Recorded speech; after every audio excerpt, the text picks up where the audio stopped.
Vocês que vivem seguros em suas cálidas casas.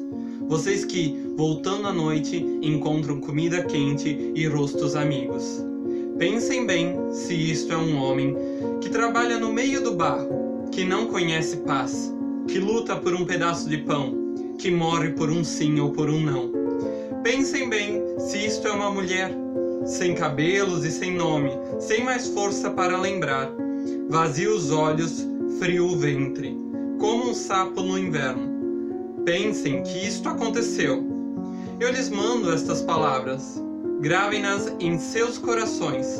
Estando em casa, andando na rua, ao deitar, ao levantar, repitam-nas aos seus filhos. Ou senão, desmorone-se a sua casa. A doença os torna inválidos. Os seus filhos virem o rosto para não vê-los. Bem forte, né? Esse é um livro que eu super recomendo que você leia, porque é um livro que muda muita coisa nas nossas concepções. Então, se você está curioso para saber de que livro que eu vou falar, desse livro bonito, forte, e que eu acho que não precisa de muita apresentação, porque ele só por si já vale 1000 palavras. Então fica com a gente, pois começa agora o Com Café. Olá pessoal, eu sou o Ricardo e hoje eu tô aqui para falar do livro do Primo Levi, É Isto um Homem? Eu acabei adquirindo, eu li ele no passado, eu fiz um trabalho no meu ensino médio sobre o É Isto um Homem, do Primo Levi. Na verdade é um diário de bordo, onde eu ia anotando a cada tantas páginas o que estava acontecendo, o que eu estava sentindo. Então deu um enredo bem grande para esse trabalho. Então, e recentemente, fazendo faxina, né, que a gente faz sempre faxina de vez em quando, é bom, né, eu acabei encontrando esse trabalho e pensei, como que eu pude deixar isso de lado, né? Tantos livros que eu falei aqui e tudo mais, eu preciso trazer isso para vocês, porque é um livro que mudou muito a forma como eu pensava e mudou muito a forma como eu encarava a literatura. Então é desse livro muito bonito que eu vou falar hoje, que é o É Isto Homem, do Primo Levi, ou Primo Levi, eu não tenho certeza da pronúncia do sobrenome, mas é um livro que vai contar aí do tempo que ele passou em Auschwitz. Então, um livro que vai falar aí da Segunda Guerra, vai falar do regime nazista, de toda essa parte. Então, é um livro direto e vai mostrar tudo isso pra gente. E é um livro que eu super recomendo porque é um dos livros mais bonitos que eu já vi sobre essa época e é um dos livros mais diretos. Então nós temos aí o Primo Levi, que é o autor, que passou por tudo isso. Ele tinha 24 anos quando ele foi pego pela milícia em 1943, lá pro finalzinho, pro dia 13 de dezembro, se eu não me engano. E ele foi levado para Auschwitz em 1944, fins de janeiro, né? Então ele vai contar tudo que ele passou lá, e ele já começa na própria introdução do livro a falar o quanto ele ficou feliz de ter sido mandado para Auschwitz só no final da guerra, porque ali em 1944 nós estávamos já nos encaminhando para o final da guerra. Eu acho que ele ficou lá 11 meses. E ele vai contar é quase uma narrativa assim, dia a dia, né? Desses acontecimentos dele e de outras pessoas, porque ele vai contar sobre as pessoas que passaram esse acontecimento junto com ele. E ele vai fazer essa relação de o que é o ser humano, o que nós temos dentro da gente e como isso acontece nessa situação que ele está passando. Como é a alma humana? O que é o homem? Se é isto um homem? Então eu acho que esse poema que eu li para vocês, que está no comecinho do livro, fala muito bem disso. Ele vai contar que ele foi dividido logo no começo, depois que ele foi capturado, ele é colocado em vagões de trem e é levado para esse local onde eles são separados em homens válidos e as mulheres, as crianças, quem não era válido ia para outro lugar. E eu deixo vocês bem imaginar o que aconteceu com essas pessoas que não eram considerados homens válidos. E ali eu disse, né, que ele ficou feliz, mas lembrem-se que eu tô falando isso entre várias aspas, então me desculpe se eu falar alguma coisa e vocês acharem que eu tô me excedendo, mas eu tô tentando passar a mensagem que ele quis passar pra gente. Porque nesse livro ele conta na introdução que ele quer trazer a gente para dentro disso. Através da empatia, através dessa leitura, ele quer fazer a gente parte desse acontecimento. Não quer que seja um evento isolado, que seja esquecido, porque nós temos o terrível costume de esquecer o que acontece, e é por isso que movimentos, acontecimentos, ideias como essa voltam a serem corriqueiras no nosso dia a dia, voltam a serem populares, a serem postas em prática. Então, mais que isso, ele faz essa análise documental, fria, mas também coloca a gente dentro do livro e faz essa imersão da gente dentro desse campo de concentração onde ele passou todo esse tempo, desse campo de trabalho. E ele fala disso porque ele passou um tempo bom, e de novo, entre muitas aspas, porque lá pro final da guerra, os nazistas não estavam matando a torto e à direita todo mundo. Quer dizer, existia muita morte, sim, mas eles precisavam de mão de obra. E é por isso que havia prolongamento da vida dos prisioneiros que deveriam ser mortos e o que o autor coloca, uma sensível melhora da vida desses prisioneiros. E de novo, muitas aspas nisso que eu tô falando, porque foi um acontecimento realmente que não podemos descrever. Bom, o Primo Levi é um químico italiano da cidade de Turim, na Itália, e por conta desse conhecimento de química, ele pode acabar tendo certos benefícios, uma considerável melhora no estado dele por conta disso.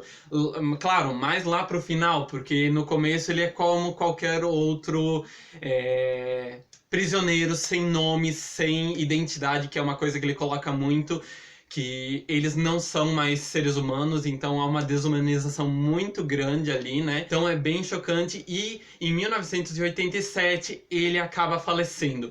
Há várias controvérsias entre ele ter cometido suicídio ou ele ter morrido de uma causa acidental. Então, há muitos estudos, muita gente vai atrás, mas eu não tenho o conhecimento suficiente para dizer para vocês o que realmente aconteceu. Então, há várias controvérsias aí, vocês podem procurar vários textos que falem da vida do autor, mas ele teve, apesar dessa morte precoce, ele teve uma vida literária muito rica, eu posso dizer, porque ele criou vários livros. Isto um Homem não é o único livro que ele fala disso, né? Tem A Trégua, que é um livro muito famoso, tem outros livros de conto e de poesia, né? Então ele acabou escrevendo muito disso, e pra gente entender como era isso, como ele entendia, como ele via, e ele acaba, do jeito que ele fala sobre as pessoas que estavam lá. Eu vou ler um trechinho do livro que ele vai falar sobre esses trens que estavam chegando e trazendo pessoas.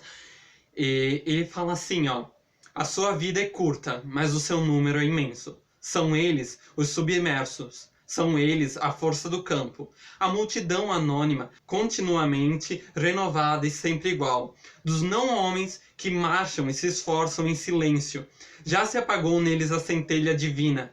Já estão tão vazios que nem podem realmente sofrer. Hesita-se em chamá-los vivos. Hesita-se em chamar morte a sua morte, que eles já nem temem porque estão esgotados demais para poder compreendê-la.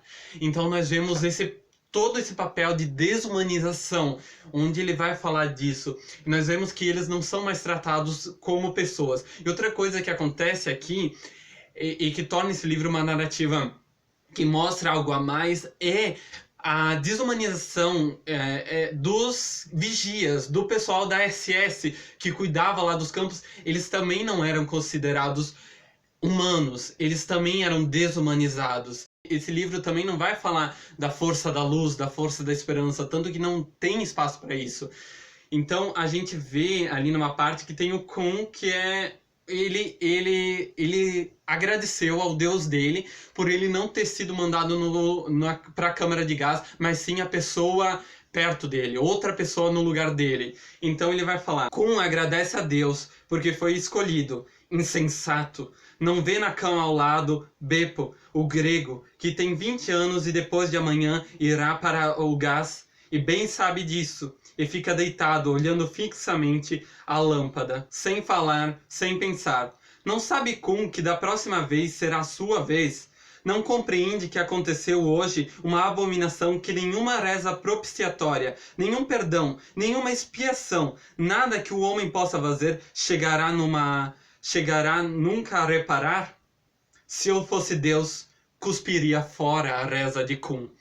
Então nós vemos ali que esse homem agradeceu a isso, mas é algo, uma abominação que aconteceu, como ele mesmo fala, e não tem espaço para essa felicidade, porque como ele fala, não há uma felicidade completa, não há uma tristeza completa, não há uma forma de explicar pra gente o que aconteceu. Ele comenta até que as palavras lhe faltam nesse momento, porque a fome não é a mesma fome que a gente sente como pessoa livre.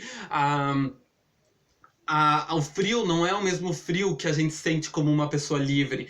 Então, falta ali as palavras para explicar pra gente o que realmente aconteceu. E ele diz que se tivessem passado mais tempo dentro desse campo de concentração, teriam surgido uma nova linguagem para falar sobre isso, porque nós não podemos conceber o que aconteceu. A gente pode ver isso bem lá na parte onde ele fala sobre um dia bom, onde ele fala que eles tiveram um dia bom, mas não, a gente até acha que vai ter uma esperança, vai ter algo ali, mas realmente esse livro não tem essa pegada. Ele realmente vai trazendo pra gente uma coisa bonita, mas de uma forma mais diferente, mas eu não sei como explicar, me faltam as palavras também, mas eu acho que eu posso transmiti-las com as palavras do autor. Hoje é um dia bom. Olhamos ao redor como cegos que recuperaram a visão e nos entreolhamos. Nunca nos víramos no sol. Alguém sorri. Se não fosse pela fome, reticências. Então nós vemos que apesar de ter um dia bom, que ele fala isso, sempre tem algo para puxar eles para baixo, e ele acaba dizendo no final do capítulo essa frase: durante algumas horas podemos ser felizes à maneira dos homens livres. E eu achei essa frase muito forte por conta desse... A gente não sabe o que eles estão passando. Então, pela primeira vez, eles podem sofrer à maneira dos que estão livres. A gente não consegue sentir, mensurar o que aconteceu lá dentro e o que essas pessoas passaram. Então, é uma narrativa super forte e com essa pegada bem... Eu não sei como explicar, mas eu acho que as palavras do autor fazem jus àquilo que eu quero dizer. Então, é um livro forte que deve ser disseminado, que deve ser lido por muita gente. Então, eu acho que é isso por hoje. Espero que vocês tenham gostado dessa narrativa que eu trouxe. Espero ter instigado vocês a lerem esse livro, que eu super recomendo que vocês leiam. Que hoje, olhando com um olhar diferente, eu tenho uma visão diferente do livro que me traz muito mais... reflexão sobre isso, e espero não ter trazido nenhuma ideia errada, nenhuma ideia que se exceda. Então peço desculpas se eu ofendo alguém quando eu falo de certos pontos. Por isso que eu sempre coloco aspas, coloco pra tentar fazer vocês entenderem que o que eu falo é pra fazer talvez vocês entenderem esse livro. Então muito obrigado você que ficou até aqui. Deixa seu like, cogita se inscrever no canal, ativa o sininho para receber as notificações. Minhas redes sociais estão aqui embaixo na descrição. Vem me contar se você já leu, se você vai ler esse livro. Então eu acho que é isso por hoje. A gente se vê na próxima. Fiquem bem. Tchau!